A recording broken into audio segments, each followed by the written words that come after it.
So lots going on in the world. I've been very active in media over the last 4 to 5 days. Two big stories, of course, is a potential cyber war, or as you can say, the ongoing cyber war, right? We've already seen attacks from many different countries that were cyber related, going after cryptocurrency, taking over drones. I mean, reality is happening.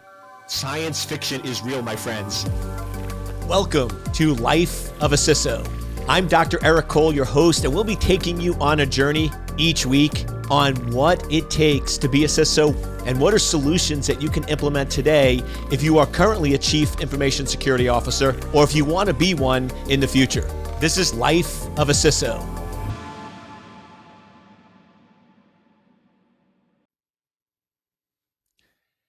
Welcome. You know what time it is? It's time, my friends. It is time. Buckle up. Here we go. We have an amazing episode for you. It is Life of a CISO with yours truly. Dr. E is in the house. Well, I tell you, my friends, we got a lot to talk about, a lot to cover. I feel like this could probably be a 3-hour podcast or break it up into multiple parts. But I know I normally sort of teach about what I'm seeing, but I'm just going real world current events.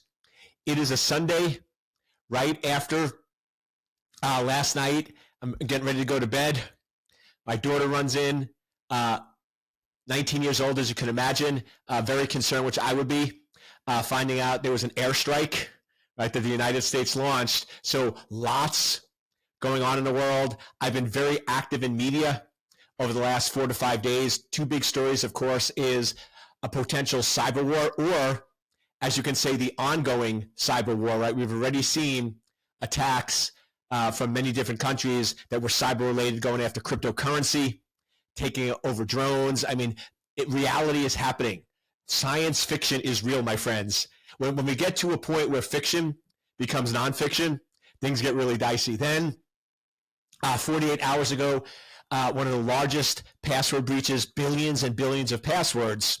And what I find so interesting about that breach is how it reportedly happened. Right? We're still getting details, but from all intensive purposes, and this is, once again, one of the things I've been predicting, and I tell you, I sometimes get criticism, get a lot of support, get both with my predictions. What I can tell you is I've been doing this a long time, my friends. I know this space probably better than anybody. 30 years in tech. I'm the geek. I'm the maverick.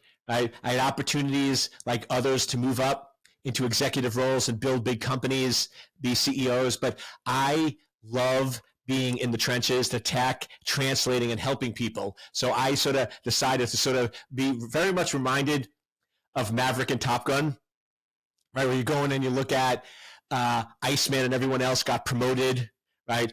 Up the ranks, very high ranking, and Maverick sort of stayed as the fighter pilot, right? I sort of stay as the fighter pilot. That's what I love to do. That's my craft. And then tie that with my gift of helping people and explaining complex topics. So I give lots of predictions. I will tell you, my friends, my predictions are always right. Timing might be off, but predictions are always right. But I predicted it was going to be last year. I'm about 6 months off on this one. That we're going to see a massive attack of death by 1,000 cuts. And that's what we saw with the billion-plus password breaches. They didn't go in and break in to a large company.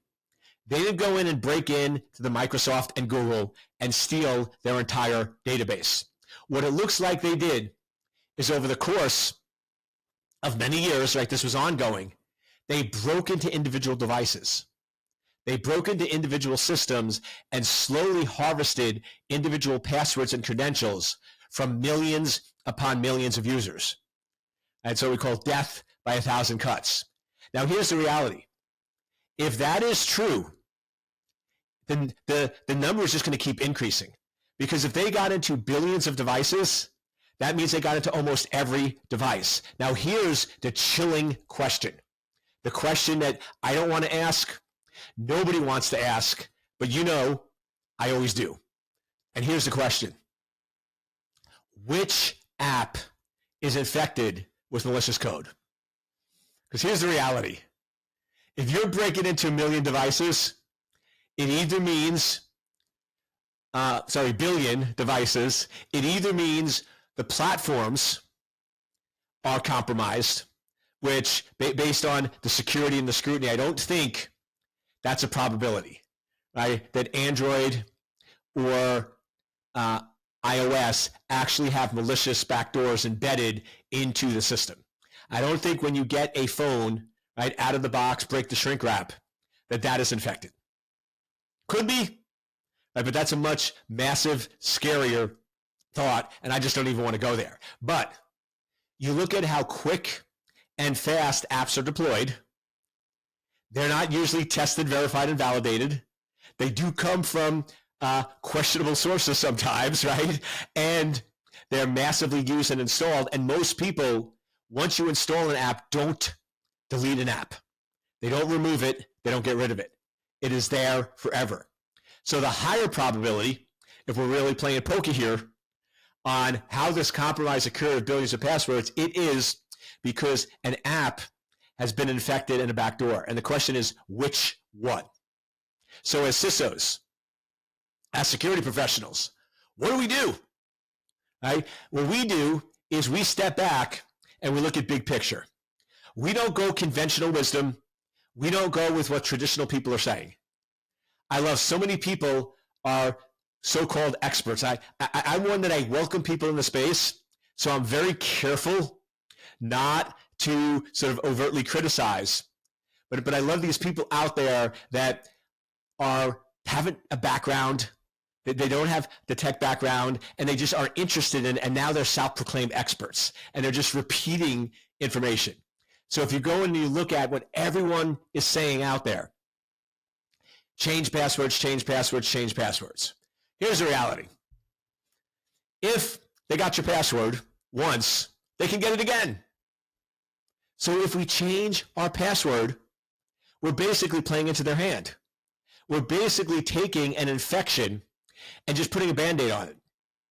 Well, guess what? If you don't treat the infection, my friends, it's going to get worse and worse and worse. Band-Aids are good to heal a wound that's been clean. But if the wound is not clean, putting a Band-Aid on it is actually masking the problem and making it a lot worse. That's what we're doing with the advice of changing passwords. So stepping back, my advice and the advice I give you of being a world-class CISO is actually twofold. One, two-factor authentication or multi-factor authentication. I tell you one thing we need to do in security. We need to clean up our acronyms. We have too many acronyms that refer to the same thing, right? And it just creates confusion for the masses.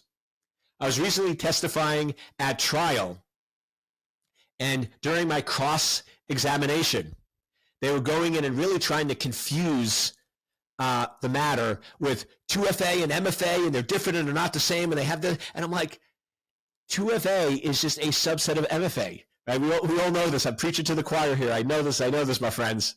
I always got to be careful on which podcast, right? Because we have Life of a CISO, we have Bulletproof Cyber, and then I'm a host on a lot of other amazing podcasts. So the audiences are always different. So I'm always careful to try to explain acronyms. But I know for this team, we got this stuff, right? We know 2FA, MFA is sort of the same, which to me, let's just go with MFA, right? It covers 2FA, right? And it's more broader and categorized. So I'm just going to use MFA moving forward. But essentially, what we need to do as CISOs in our organization is switch or put together a plan as quick as possible to switch everything to MFA. If you're not using MFA today, my friends, you're behind the curveball. You're behind the today, right? Not say a couple years ago, today. MFA is the way to go.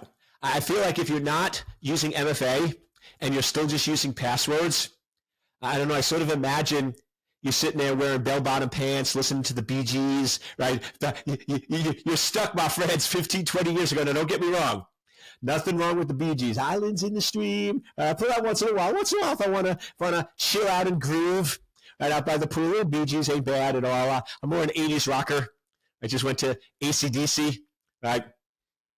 I mean, come on, Thunderstruck. You can't beat it. I mean, I don't care what genre you like. Even if you like classical, I mean, you got to go in and appreciate. I mean, if you study the music, it's not just randomness. I mean, you look at, I'm pretty sure Thunderstruck, I always get confused at different songs. I think Thunderstruck is actually B minor, where it starts off, and then the drum beat, the offset, the 1-2, it actually breaks. I mean, there's so much brilliance behind it from a musical standpoint. Plus, the lyrics are actually really, really good, right? And plus, it's a good motivational song. So you can't argue. I mean, we can debate number one, but I think we got to agree Thunderstruck's got to be top 5. Or at least top 10. Give me top 10, right?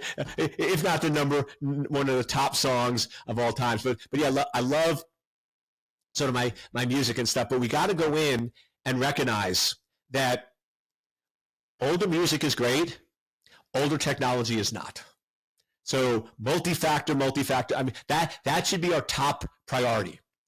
In your organization, if you want to be a CISO, you're currently a CISO or you're on a path, is what I would do first thing when you're listening to this is I would go back and do an assessment of what apps people are using in our organization and business, and go in and make sure we have a plan for multi-factor authentication. That has to be the solution.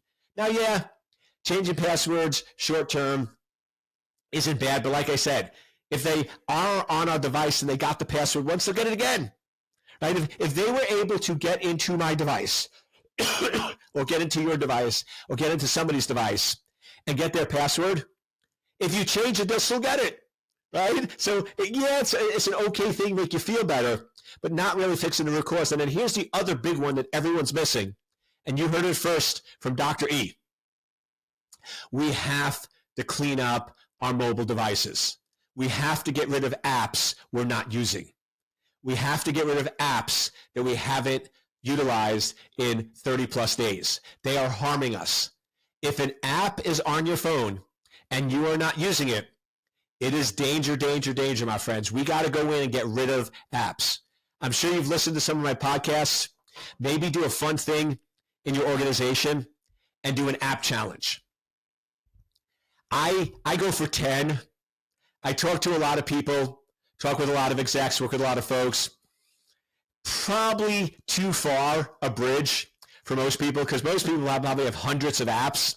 So if you go in and say you got to get it to 10, probably going to freak them out at levels they've never experienced before. So let's pick a number. What about 25? 30? Let's just head in the right direction. Or what if we go in and maybe do the better one? Removing an app a day keeps the hacker away. Ooh, that's a cool phrase. We're coming up with new shirts with Secure Accurate. I'm doing single words on the back. The new one is respect. But maybe I need to come up with phrases. That could be a good one that we'll have to do there. So once again, we just love having fun and being casual. So Kate, make sure you write that down. She's my editor of my video. So we're just having fun today. But I like that one is removing or deleting an app a day keeps the attacker away. Maybe deleting, I like that. Deleting an app a day keeps the hacker away. Or attacker, because hackers are good people. I'm a hacker. Right? You don't want to keep me away. You want to keep me in your life. I give good advice and I give really good hugs, right? So we want to make sure we keep it real, keep it raw, my friends. So we want to write that one down, Kate. That's going to be a good one we want to put on social media, is deleting an app a day keeps the attacker away. So what if we do that? What if CISOs, we go in tomorrow, whenever you're listening to this, and that's our action plan for the next 30 days. We start sending out a message. Hey, we're starting a new campaign in the company. Deleting an app a day keeps the attacker away. We want everyone to do that and post your scores. And maybe you can get the execs or stuff at the end of the month, because it's going to be June or July, right? Summertime, it's good. You maybe do a little barbecue at lunch or a pizza party or something like that. Bring people together, right? COVID and the work from home has separated us. It's dehumanized us. We need to be humans. Humans need interaction with each other. We got to bring people together. So what if security leads the way? We're not just going in and keeping you secure, we're keeping you safe. We're making your lives better. That's the trick. I learned this a long time ago from a veteran CISO. If your focus of your security team is to make lives better, you will always be invited to every meeting. Now, that one I created. I'm just laying it out today. That's another great one. Another great one. I mean, the role of a CISO is to focus on making people's lives better, and cybersecurity will be invited to every meeting. Boom, man. I'm just laying down the goal today. I'm having fun. Can you tell I'm having fun? I'm having so much fun today. I'm in a good mood. Good mood. Probably one of my less traditional, but who cares? We're having fun, my friends. We're doing good. So here's the reality. What I learned a long time ago was from a CISO, and I'll respect her and her company, because I only say names if I have permission, so I don't have permission, is she said I trained, and this was back in the late 90s, early 2000s, when security was really not liked and not invited. And she's like, Eric, the problem we had was we weren't invited to any meetings. They were leaving us out, and they were deploying apps and buying things that were creating major security risks. And then the problem is, if they go in and get a $2 million approval, and they spend $2 million on this brand new system for our organization, there's no way we can stop it, even if it's super vulnerable. And because they're behind schedule, we can't add security in. So it puts us in a really big bind. So what they decided to do at this very large company, everyone would know the name of this company. What they did is said, okay, our number one job as security people, when we go to meetings, is to make sure the project gets done on time, under budget. That's our metric. Secondary is security. But our metric is we're going to go in, and if there's not a program manager, we program manage. If they're going in and going to miss schedules, we go in and help them hit the schedule. If we see budget slips, we point it out and we address it. Our primary focus of everybody on the security team is when you're invited to a meeting, you're going to ensure project success. And it got noticed. They did this for 5 years. They didn't tell anybody. And then the CEO had a meeting where he went in and said, okay, I noticed some projects we complete very well and some projects we don't. What's the difference? What's the difference that makes a difference? And they looked at all the factors. And on their own independent, this is the best. When people can independently recognize your awesomeness, this is when things really change for us. So they went in and independently said, we noticed something. When cybersecurity is involved in a meeting, we tend to complete projects on time and under budget. And when cybersecurity is left out and not involved, we tend to not. So they started going in and saying, maybe we should invite cybersecurity to all the meetings. And that's what they started doing. Amazing. So they focused on going in and making sure every project is on time and under budget. That's great advice. I just upgraded you with, what if you make lives better? What if you make the project better? What if they go in and say, when Eric's not at the meeting, when cybersecurity is not at the meeting, they don't go as well. But when cybersecurity is at the meeting, they go so much better. What if we shift our focus? We're not in the business of cybersecurity. That's our purpose and mission. But what if cybersecurity's mission was to improve the business? And that, my friends, is life of a CISO. World-class chief information security officers make the company better. Remember, I've done many episodes, so I'm not going to cover that in a lot of detail here, but we're chief officers first, information security second. Chief officers are focused on growth and expansion of the business. Chief officers are focused on making the company better. That is our primary focus. That is the business we're in. And then our expertise or superpower is cybersecurity. So what if we shift our mindset? We're not technical cybersecurity experts. We're not there to go in and assess and identify vulnerabilities. Our primary job as a chief officer focused on information security. Our primary job is to improve and make the company better, where our superpower is using cybersecurity to do that. We use cybersecurity to grow the business. We use cybersecurity to increase profitability. We use cybersecurity to go in and increase revenue. And then everyone goes, but Eric, how do we do that? Listen, I'm telling you, my friends, I'm telling you how we're doing this, right? I just told you two things on how to do this. First is multi-factor. Multi-factor is easier. Why? What if we go in and we actually switch all of our devices to biometric? That's a whole lot easier, I'll tell you. When I take my phone and I hold it up to my face and I look directly into it and it unlocks, that's easier and more convenient than entering a passcode. It's quicker, faster, and better. So we always go in and have this false mentality, this false mindset. And I hear this all the time. And I'm a nice, calm guy, but when I hear things that are just absurdly ridiculous and galactically stupid, I just want to smack people. It's like, wake up! It's not true! And we hear this phrase. You can go in and only have functionality or security or performance. You can't have both. Or two of the three, or whatever it is, but they do this conception you can't have it. And the reality is you can now. Remember, when you add functionality, you decrease security. But if you're adding, okay, here's going to be another great one we want to capture. When you add functionality, you decrease security. Those have an inverse relationship. But when you add functional security, they both increase.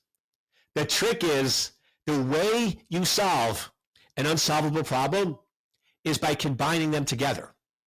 So we always thought about this as separate. 100% security, zero functionality. And then as you increase functionality, you decrease security. If we view them as independent, they're at battle with each other. They will constantly battle.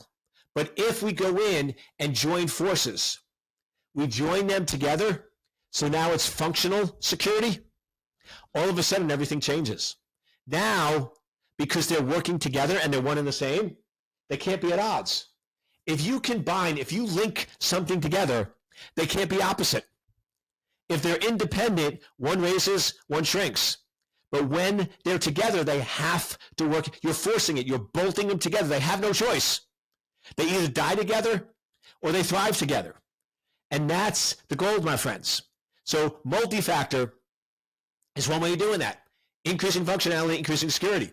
Second thing I mentioned, decrease an app, delete an app. Delete an app a day keeps the attacker away. That increases functionality. Because if you have less apps, your phone performs better. If you're not, the more apps you're tracking location, the more resources, the more battery drain. We all know this. If we go in and turn off location tracking or other features, or we go in and delete apps, it increases the performance.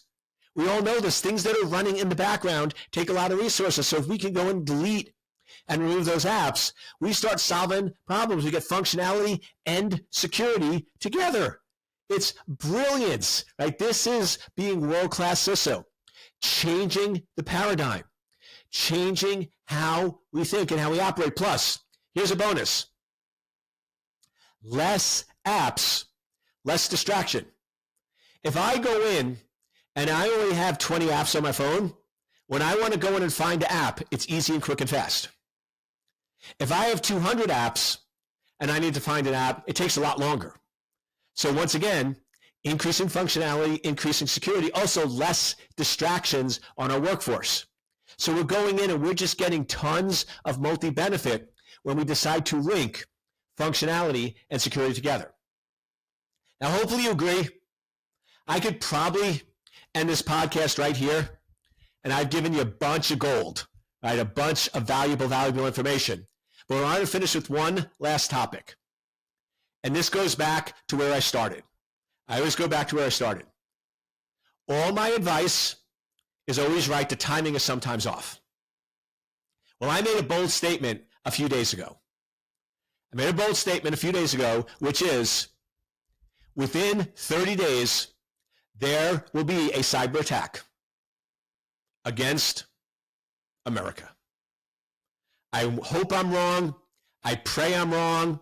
I mean, this is one where I will be so happy if in 30 days I am completely and totally wrong. But I think we can all see the writing is on the wall.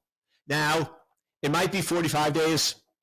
It might be 60 days. It might be 90 days. Or the joke that I say, which is not really a joking matter, is if every day I say in 30 days, eventually I'll be right, right? Because eventually I think we know it's imminent. which means look at the billion password.